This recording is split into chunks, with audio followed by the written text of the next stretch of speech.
So, dear friends, we are back again, the month of September. Another month for us, a beautiful month where we should have had some rains to cool the climate and at the same time to have a lot of greenery around us. The month of September for us Christians also is very special because it's a month of the birth of Mother Mary, the month where we have feasts of Mother Mary, we have the Teacher's Day, we have the Mother Teresa Day, and so many other good things. Let me begin with the message for the week. It's the 22nd Sunday of the year. And this particular Sunday, we have a very special message which is very challenging, perhaps not even acceptable for many people. I speak of persecution. I speak of troubles and struggles. I speak of suffering. I speak of the cross. You know, when you see the cross, at once perhaps your face, your whole condition changes because no one wants the cross. All of us try to avoid the cross. All of us try to run away from the cross. But that's the central message today. What does cross mean for Jesus? You know, the readings are beautiful. The first reading of the book of Jeremiah. And Jeremiah sort of complains to Yahweh, to God. Why am I being hunted and haunted? The people are just waiting to shout at me to say that here comes one who brings misfortune to us. And for the public, I have become a laughing stock. Why should I be treated like this when I am in your service? You know, St. Paul also has got a beautiful message that we carry in us the sufferings of Christ. And not only that, we have in our bodies what we call the living sacrifice. Every one of us is a sacrifice. We know what is a sacrifice, something that burns, something that goes up to the heavens. And St. Paul says, we are a living sacrifice. And that is why perhaps the cross means and becomes much more meaningful to us. The gospel is very clear. Jesus has got just one point in his mind to convince the disciples of the meaning of the cross, the meaning of suffering, the meaning of crucifixion. And so on the way to Jerusalem, you know, Jerusalem always means going up for his last stage of his life, where he will suffer and die, and of course rise again. So Matthew chapter 16, verse 21 to 27, you may remember the last Sunday's gospel, wherein Jesus asks his disciples, and the disciples gave the correct answers as to who he is. And Peter also gave the answer that who Jesus is for him. You are the living Christ. You are the Son of the living God. And perhaps Peter was elated when Jesus said, you are rock, and upon this rock I will build my church. But soon after, Jesus sort of not only alters but somehow shifts the whole thing to the place of cross, suffering and crucifixion, and this is revolting for Peter. He makes it clear to Jesus, this is not for you. Don't think of all these things. We have followed you because of some other ideas that we have in our mind for you to make you a king. And what does Jesus say to him? Get behind me, Satan. You know, calling Peter Satan, the word that Jesus uses. Because he doesn't want anyone to stop him on the way to Jerusalem, on the way to his suffering, death and resurrection. And so then Jesus tries to explain to them what is the meaning of the cross. First of all, he says, if anyone would like to come after me, let him deny himself, take up his cross and follow me. Two things, deny himself and take up his cross. You know, these two things are very hard. Every one of us likes to be awarded honored, glorified. And for us, it's normal and natural that I should get my due of appreciation. But Jesus says, deny yourself.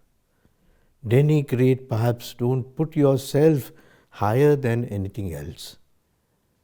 You should be the one who serves rather than one who asks to be served. I came to serve, not to be served, says Jesus. And then he gives the meaning of what we call the cross, the crucifixion, the struggle.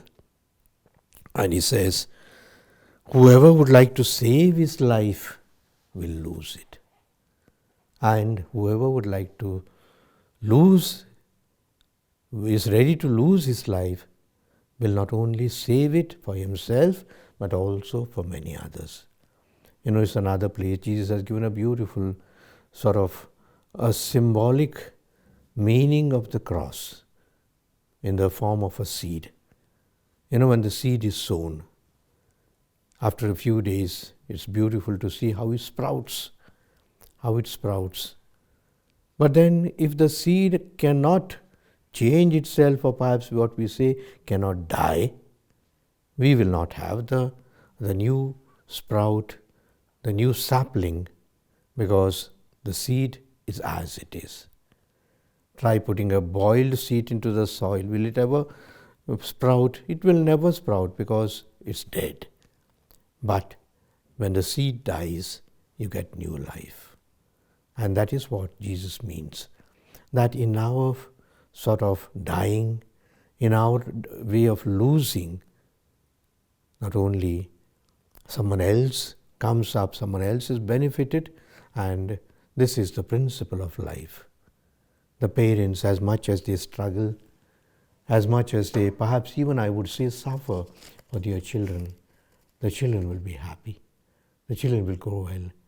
When the parents don't want to lose anything, we don't want to compromise in the sense their life of living that may not be very becoming, the children have nothing to profit.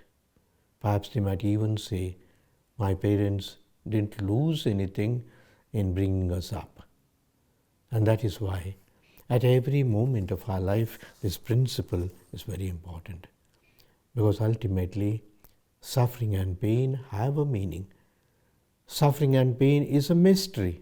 Suffering is always a mystery that cannot be solved, a mystery that perhaps we cannot understand. But it is meaningful, it is fruitful, it is noble, and therefore suffering for Jesus, the crucifixion, the cross has a meaning. There is no gain without pain. It's a little principle. The children are preparing for exam. Can we tell them, there's no need of preparing, you enjoy, you see your TV, perhaps some questions you can answer? No. You have to struggle to get your answers, to prepare yourself. You are starting a business. Can you say that perhaps I will take some loans or some donations and do? No. You have to struggle. And as much as you struggle, you not only become mature and solid, you are also a model and example for the others. And the business, the education, the life, the family, that is built on what we call hard work, struggles, perhaps even oppositions and challenges, is much more meaningful because you understand the growth figure, the growth graph as it were, because of your struggles, because of your difficult situations, you know how to face the future. So this is what Jesus means by that unless you die, you can't give new life. Unless you are ready to lose your life, you don't stand to gain. Jesus also has a beautiful sentence which perhaps changed the life of St. Francis Xavier when Ignatius Loyola quoted him the scripture and says that's in today's gospel, what does it profit a man if he gains the whole world but loses his soul?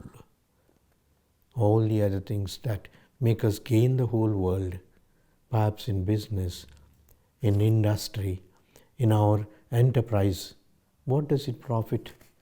Ultimately, if it's going to go as a waste because I lose myself, I lose my soul, I lose my being, I lose my dignity. So, my dear brothers and sisters, we have a very difficult gospel to understand, a difficult message, a challenging one. But let us ask the Lord to give us the grace, first of all, to understand it. That's not enough, but to live it. Live it with our troubles, struggles, hard work, perhaps even the cross that God gives us.